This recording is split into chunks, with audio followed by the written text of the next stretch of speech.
I'm a filmmaker, documentary filmmaker. I've worked in fiction also, but I run a tiny production company with my partner. We specialise in doing one-off documentaries, which are usually feature docs, which we usually put into cinemas as well as on television. What we do as an independent production company is we get commissions or we raise finance through various means to make films for the broadcasters as well as for cinema and DVD and so on.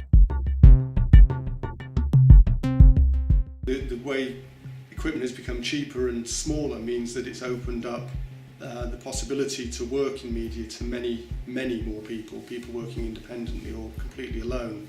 And that's a concern because from my point of view, I see a trend towards documentaries especially being made by people who are independently wealthy or who have money behind them and don't really need to make a living from it, which means I think the voices are becoming narrower, and I think that is a big issue for documentary, where ideally it would have the broadest sort of demographic possible behind the camera and directing.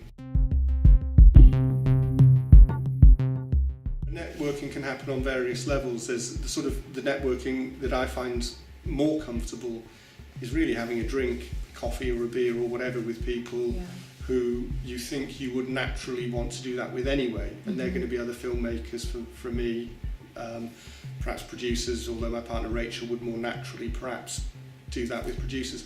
And then there are more formal networking sort of systems where drinks will be put on for a particular purpose. I find that, I'm a shy person by nature, I find that really quite excruciating, but it has to be done, you do have to do it. Get a skill which is a payable skill like editing. Editing is something which seems to hold its price quite well. So if you can work as, say, an editor or a camera operator and get paid a day rate, then that can help to subsidise work as a director, which generally, in my experience, is not paid in anything like the same way. It's going to be hard. It's always going to be difficult and challenging, especially if you don't have networks you can already kind of benefit from. But you can do it. And in the talk I was doing to students earlier, I said that while I was a student here, I asked a friend what she wanted to do as her profession, and she said she wanted to be a director. And I thought she was literally kind of crazy.